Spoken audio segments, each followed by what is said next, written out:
Assalamualaikum warahmatullahi wabarakatuh. Kami dari kelompok 7 akan mempresentasikan tentang pengantar ilmu pendidikan tinggi yang beranggotakan Titania Putri Aurelia, Naza Isfa, Faradina Vitamilillah, Kamelia Rosa, Azizah Rina Amalia, dan Menza Zahra.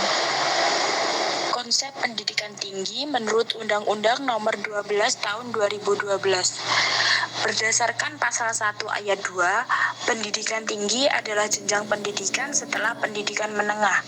Program yang termasuk di dalamnya yaitu yang pertama program diploma, yang kedua program sarjana, yang ketiga program magister, yang keempat program doktor, yang kelima program profesi, dan yang keenam program spesialis. Seluruh program tersebut diselenggarakan oleh perguruan tinggi dan berdasarkan kebudayaan bangsa Indonesia. Baik, saya akan menjelaskan tentang jenis perguruan tinggi dan jenjang pendidikannya. Yang pertama ada universitas. Dalam universitas ini ada berbagai jurusan seperti fakultas dan beberapa prodi. Dan yang kedua ada institut. Biasanya hanya berfokus pada satu keilmuan seperti Institut Teknologi, Institut Kelautan. Bisa ambil contoh Institut Teknologi Bandung dan Institut Teknologi 10 November. Yang ketiga ada politeknik, di mana politeknik ini hanya berfokus pada sarjana terapan dan keilmuannya lebih banyak praktek daripada teori. Biasanya hanya menyediakan sarjana terapan atau diploma dari D1 sampai D4. Yang keempat ada akademi, di mana akademi ini sama seperti politeknik yang hanya fokus pada praktek daripada teori, tetapi pada akademi ini hanya berfokus kepada satu keilmuan seperti akademi militer, akademi angkatan laut, dan akademi angkatan udara. Untuk jenjang pendidikannya ada beberapa jenis. Yang pertama ada D1, D2, D3, D4 atau bisa disebut sarjana terapan. Yang kedua ada sarjana dari jenjang S1. Yang ketiga ada magister. Yang keempat ada doktoral, dan yang terakhir ada program profesi. Baik, di sini saya akan menjelaskan tentang kondisi pendidikan di Indonesia. Kondisi pendidikan tinggi saat ini di Indonesia, termasuk di wilayah Aceh, menghadapi 3 tantangan utama menurut Dirjen Dikti, yaitu yang pertama masalah akses, di mana akses masih terdapat ketimpangan kesempatan melanjutkan studi ke perguruan tinggi karena beberapa faktor. Yang pertama, faktor ekonomi, yang kedua, faktor geografis, dan yang terakhir, faktor keterbatasan beasiswa. Tantangan utama selanjutnya yaitu mutu, di mana mutu standar kualitas pembelajaran dan penelitian belum konsisten sehingga lulusan yang dihasilkan belum sepenuhnya memenuhi harapan dunia kerja dan masyarakat. Lalu tantangan utama yang terakhir yaitu relevansi, di mana banyak program studi dan proses pembelajaran yang belum sepenuhnya selaras dengan kebutuhan industri, perkembangan ilmu pengetahuan, serta tantangan sosial di masyarakat. Terdapat upaya pemerintah, di mana Kementerian Pendidikan Tinggi, Sains, dan Teknologi atau bisa disebut sebagai Kemdikti-Saintek saat ini berupaya menyelesaikan tantangan-tantangan tersebut. Salah satunya dengan meninjau ulang regulasi pendidikan tinggi yang ada agar lebih adaptif dan mendukung pengembangan kualitas serta relevansi pendidikan. Peninjauan ini diharapkan menjadikan regulasi sebagai alat untuk mendorong peningkatan kapasitas dosen, institusi, serta relevansi kurikulum dengan kebutuhan pasar kerja dan kemajuan ilmu pengetahuan. Baik, sekian pemaparan dari saya. Selanjutnya ada tujuan pendidikan tinggi. Yang pertama, mengembangkan potensi mahasiswa. Maksudnya di sini kita nggak cuma belajar materi, tapi juga mengembangkan kemampuan diri. seperti berpikir kritis, berkomunikasi, atau memecahkan masalah. Contohnya saat aktif ikut organisasi mahasiswa itu ya, kita belajar kerjasama dan memimpin, itu juga bentuk pengembangan potensi.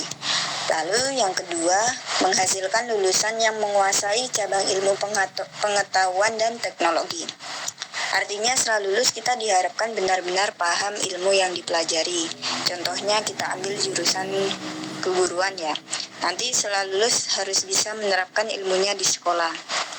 Yang ketiga, menghasilkan ilmu pengetahuan dan teknologi melalui penelitian. Pasti di kampus kan ada program skripsi kan. Nah, dari penelitian-penelitian itu bisa muncul penemuan baru yang bermanfaat. Contohnya, penelitian tentang obat herbal untuk mengatasi penyakit.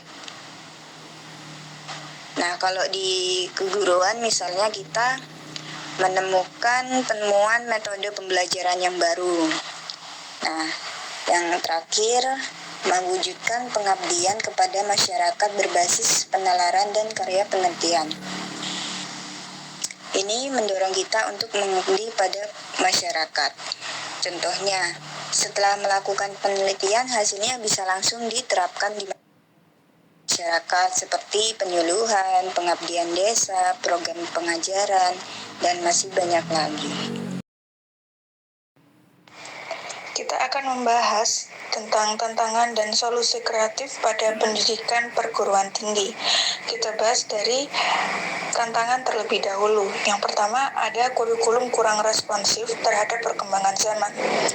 Kurikulum seringkali bersifat statis dan membutuhkan waktu yang lama untuk direvisi. Sementara itu, perubahan teknologi serta kebutuhan pasar atau kerja yang kini menuntut soft skill seperti adaptasi dan critical thinking bergerak dengan sangat cepat. Nah, jika kurikulum tidak responsif, kita berisiko menghasilkan lulusan yang memiliki pengetahuan usang dan tidak siap menghadapi tantangan di tempat kerja modern. Kesenjangan antara apa yang diajarkan dan apa yang dibutuhkan industri akan semakin melebar. Yang kedua, ada infrastruktur ilmu pengetahuan dan teknologi atau IPTEK yang belum memadai. Peningkatan kualitas pendidikan di era digital sangat bergantung pada ketersediaan fasilitas IPTEK. Banyak institusi, terutama di daerah, masih kekurangan akses terhadap perangkat keras yang memadai seperti komputer atau lab canggih.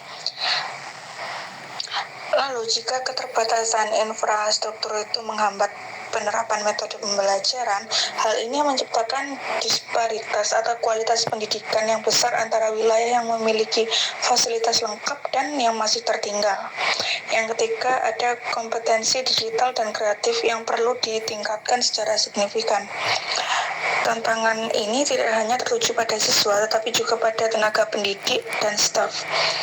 Diperlukan penguasaan kompetensi digital yang melampaui penggunaan dasar hingga mampu memanfaatkan teknologi untuk analisis data, komunikasi global, dan penciptaan konten inovatif. Selain itu, kemampuan berpikir kreatif atau out of the box dan menemukan solusi baru adalah modal utama dalam menghadapi pekerjaan masa depan yang belum terdefinisikan. Tanpa penguatan kompetensi ini, tenaga kerja kita akan sulit bersaing di pasar global yang semakin didominasi oleh ekonomi digital dan inovasi. Dan terakhir, ada kesenjangan kompetensi lulusan dengan tuntutan dunia kerja. Ini adalah tantangan kronis di mana ada perbedaan signifikan antara keahlian teknis atau hard skill dan non-teknis soft skill yang dimiliki lulusan dengan standar yang ditetapkan oleh dunia usaha dan industri. Industri mengeluhkan kurangnya kesiapan kerja, kurang etos profesional, dan minimnya pengalaman praktis di lapangan. Lalu tingginya tingkat pengangguran terdidik dan rendahnya produktivitas tenaga kerja baru yang pada akhirnya memperlambat pertumbuhan ekonomi nasional. Selanjutnya, kita akan membahas solusi kreatif. Yang pertama, ada pengembangan kurikulum berbasis kebutuhan industri. Kurikulum harus didesain dengan prinsip fleksibilitas dan keterbaruan cepat, melibatkan pakar industri dan asosiasi profesi dalam proses perancangan kurikulum secara rutin, bukan hanya sebagai formalitas saja. Lalu juga dapat mengintegrasikan mata pembelajaran yang mengintegrasikan mata pembelajaran yang mengembangkan skill masa depan atau future skills seperti literasi data, kecerdasan buatan, cyber security, dan kewirausahaan digital. Lalu, adopsi sistem modular atau sistem credit transfer yang memungkinkan siswa mengambil kursus singkat yang diakui oleh industri. Lalu yang kedua ada peningkatan infrastruktur iptek melalui model kolaborasi dan sharing ekonomi. Jadi keterbatasan anggaran dapat diatasi melalui strategi cerdas. Daripada setiap universitas membangun lab sendiri, buatlah pusat pelatihan regional terpadu yang dilengkapi iptek canggih dan dapat diakses oleh banyak industri. Lalu juga dapat mengoptimalisasi penggunaan cloud computing dan sumber daya digital terbuka untuk meminimalkan biaya hardware dan software. Yang ketiga ada pelatihan dan pengembangan berkelanjutan. Ini adalah investasi pada sumber daya manusia atau SDM baik pengajar maupun peserta didik.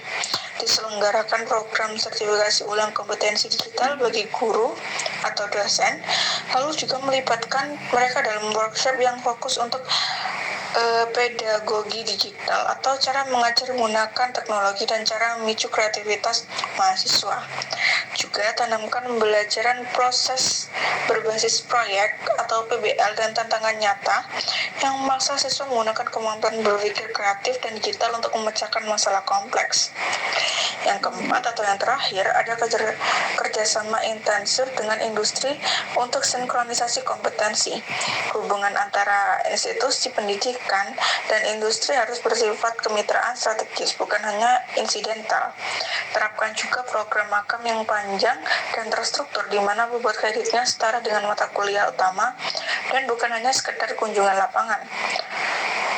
Juga dorong lulusan untuk mendapatkan sertifikasi profesi yang diakui secara nasional atau internasional sebagai pengakuan resmi dari kompetensi mereka.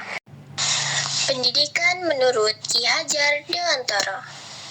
Tujuan pendidikan menurut Ki Hajar Dewantara adalah kesempurnaan hidup lahir batin sebagai satu-satunya untuk mencapai hidup selamat dan bahagia, baik sebagai satu-satunya orang ataupun individu dan sebagian masyarakat. Menurut Ki Hajar Dewantara pula, jenjang atau tahapan-tahapan pendidikan dibagi menjadi 4 bagian. Yang pertama, taman indria atau taman kanak-kanak pada usia 0 sampai 7 tahun. Yang kedua, taman muda mulai usia 8 sampai 14 tahun. Yang ketiga, taman dewasa mulai usia 14 sampai 17 tahun.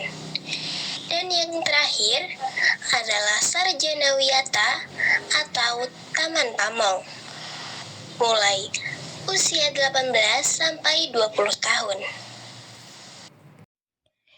Jadi kesimpulannya, pendidikan tinggi adalah jenjang setelah kita lulus dari sekolah menengah atas, madrasah aliyah ataupun sederajat lainnya, yang bertujuan mencetak lulusan berilmu, berakhlak, mandiri, kreatif, dan kompeten.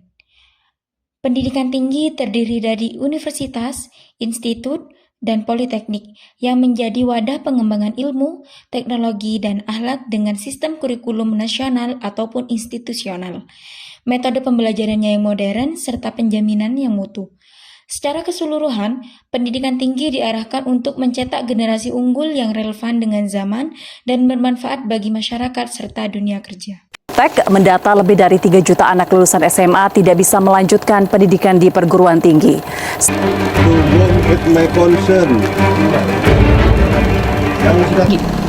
Jumlah perguruan tinggi swasta atau PTS mencapai angka tidak kurang dari 3.385 buah dengan daya tampung lebih dari 70% jumlah mahasiswa. Assalamualaikum warahmatullahi wabarakatuh. Saya Naza Isfaetu Zuro dari Pendidikan Bahasa dan Sastra Indonesia Universitas Jember. Pada video kali ini, kelompok kami akan membahas pendidikan tinggi, mulai dari konsep dasar, jenis pendidikan tinggi, kondisi pendidikan di Indonesia, dan tujuan pendidikan tinggi, hingga pandangan Ki Hajar Dewantara terhadap pendidikan. Video ini dibuat untuk memenuhi tugas akhir mata kuliah pengantar ilmu pendidikan. Terima kasih dan selamat menyaksikan.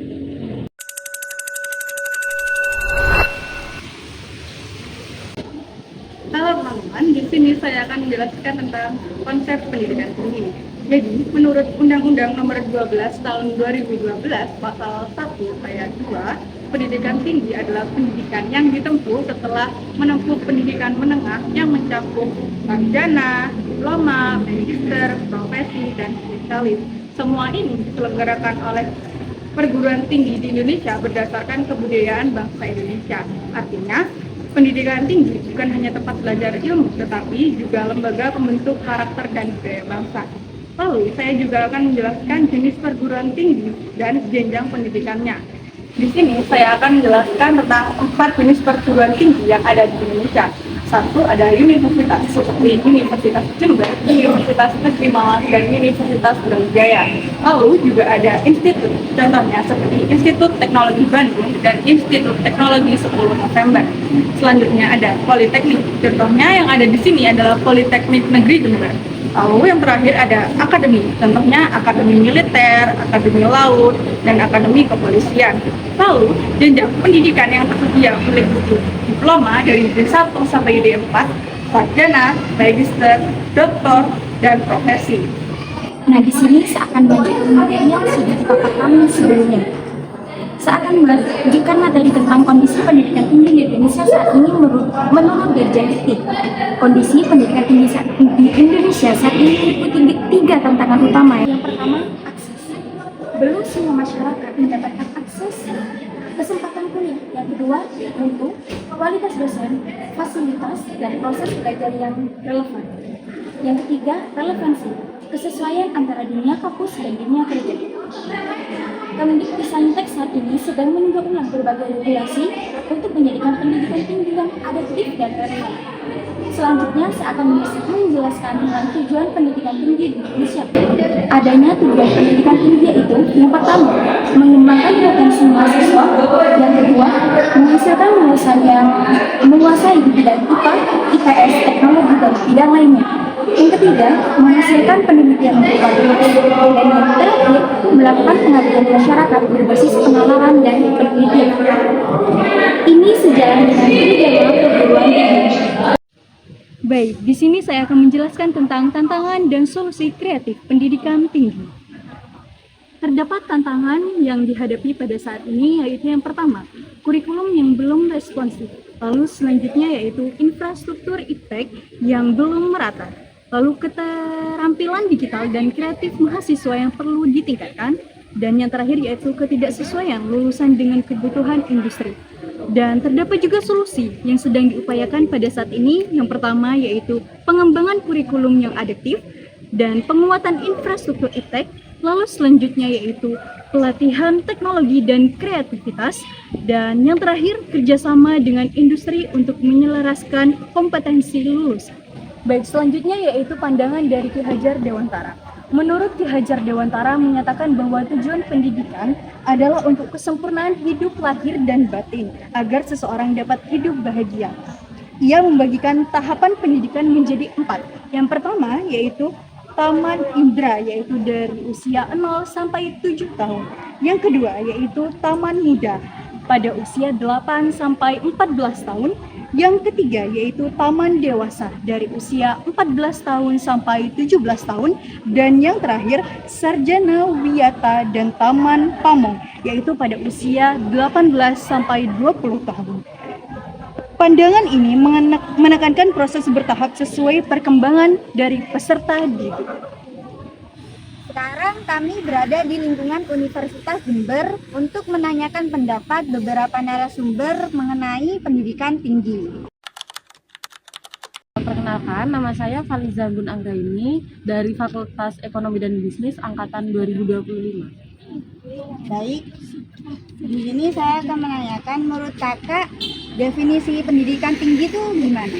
Pendidikan tinggi itu pendidikan yang kita tempuh setelah kita itu lulus SMA, Kak. Jadi kan kalau SMA itu kita mempelajari semuanya ya, Kak. Semua mata pelajaran itu kita pelajari. Tapi kalau di pendidikan tinggi itu kita fokusnya itu ke satu jurusan yang emang kita pilih aja sih, Kak. Terima kasih.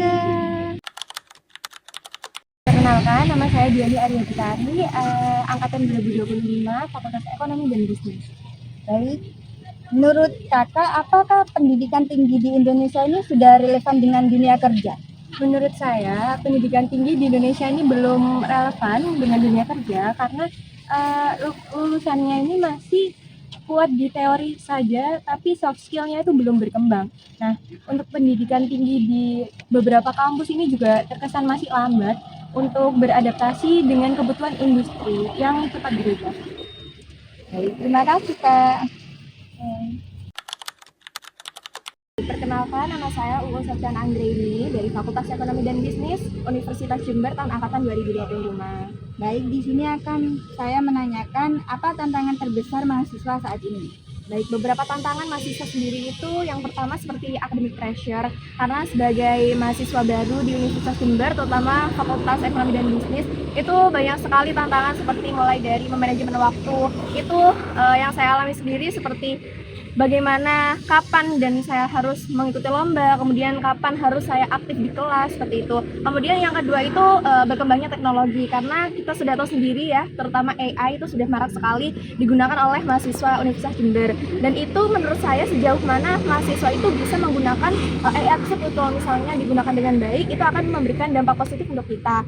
Begitupun sebaliknya. Baik, tantangan selanjutnya itu seperti plagiarisme, karena kan sudah tahu sendiri ya di Universitas Jember, terutama kan ada kasus yang terutama di plagiarisme itu ada kan salah satu oknum yang melakukan plagiarisme sendiri. Menurut saya plagiarisme ini juga menjadi tantangan karena sejauh mana mahasiswa ini bisa melakukan suatu tanggung jawab atas tindakan yang diambil, terutama kalau misalnya mahasiswa itu mendapatkan tugas makalah, membuat makalah ataupun mengikuti lomba yang berbasis keilmuan, itu pasti mereka juga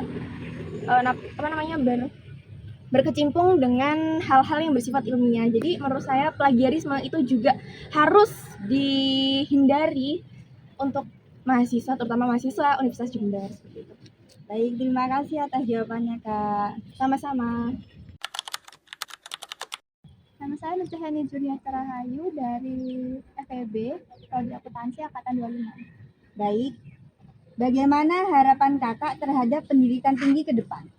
Mungkin ini sih, kita bisa lebih dipermudah untuk mengakses segala referensi yang dulu itu ya kita. Kayak misalkan di Rupa kan kita masih terbatas tuh buat bisa mengakses semua referensi yang bakal kita buat penelitian. Dan mungkin itu kedepannya bisa lebih tingkatkan sehingga kita bisa mudah untuk melaksanakan penelitian kita ke depannya. Kemudian juga kalau untuk penelitian mungkin lebih dibanyakkan program-program tentang plagiasi. Karena kan saat ini AI-nya makin merajalela, jadi plagiasi itu nggak cuma sebatas untuk meeting buat ini buat referensi-referensi dari jurnal, tapi juga AI tertera juga harus ada. Mungkin universitas juga, mungkin dari fakultas ataupun universitas juga bisa fasilitasi terkait meeting buat mahasiswanya supaya gratis, jadi kita nggak harus bayar untuk cek plagiasi. Itu aja sih sebenarnya. Terima kasih ya Kak. Iya, terima kasih kembali. Menurut saya, pendidikan tinggi dapat menjadi wadah untuk mengembangkan wawasan kebudayaan dan sosial yang dapat mendorong mahasiswa untuk lebih memahami keberagaman budaya, kemudian menghargai perbedaan, serta aktif dalam membangun masyarakat yang inklusif. Menurut saya, pendidikan tinggi sebenarnya punya peran besar untuk kualitas hidup dan perekonomian. Dan sayangnya biaya yang tinggi dan akses yang belum merata membuat tidak semua orang bisa menikmatinya. Oleh karena itu perlu ada upaya untuk memperluas kesempatan mulai dari beasiswa hingga pemerataan fasilitas agar pendidikan tinggi benar-benar bisa dirasakan oleh semua kalangan masyarakat. Pendidikan tinggi itu bukan cuma soal belajar, tapi menjaga kesehatan fisik dan mental.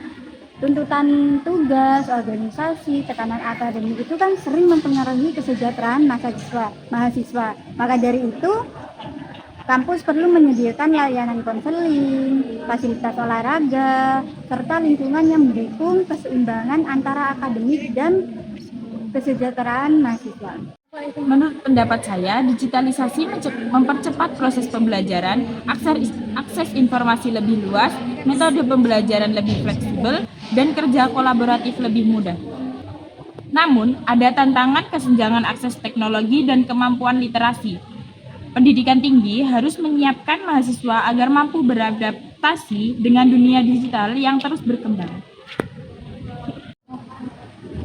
Jadi, menurut pandangan saya dan komentar saya, pendidikan tinggi dalam pandangan agama adalah tanggung jawab suci dan jalan ibadah untuk mencari ilmu dan kebenaran sejati.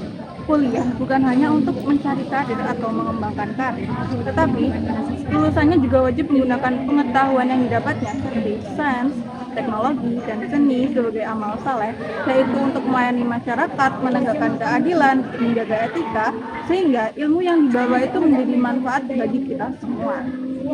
Dari sudut pandang dunia kerja dan profesionalisme, pendidikan tinggi memang memberi fondasi intelektual, tetapi masih ada jarak antara apa yang diajarkan di dalam kelas dan apa yang dibutuhkan di dunia kerja. Profesionalisme tidak tumbuh dari teori, namun dari kebiasaan bekerja dan pengalaman nyata. Maka dari itu, menurut saya sebagai mahasiswa, tidak hanya aktif dalam akademik, namun akademik pun. Karena tanpa perubahan perspektif seperti itu, kampus, mahasiswa, dan dunia kerja akan mengalami terusnya ketidakseimbangan. Kita sebagai mahasiswa harus terus bersinergi, berkarya, dan juga bersemangat. Dari pembahasan ini dapat disimpulkan bahwasanya pendidikan tinggi adalah jenjang penting setelah menempuh pendidikan atas ataupun kejuruan. Pendidikan tinggi terdiri dari universitas, institut, politeknik, dan akademik yang dimulai dari jenjang diploma, doktor, hingga profesi. Meski menghadapi tantangan akses, mutu, relevansi, dan berbagai solusi yang telah dilakukan agar pendidikan tinggi semakin adaptif. Harapannya, semoga pendidikan tinggi di Indonesia terus berkembang untuk mencetak lulusan yang terbaik sehingga bermanfaat bagi masyarakat sekitar. Terima kasih.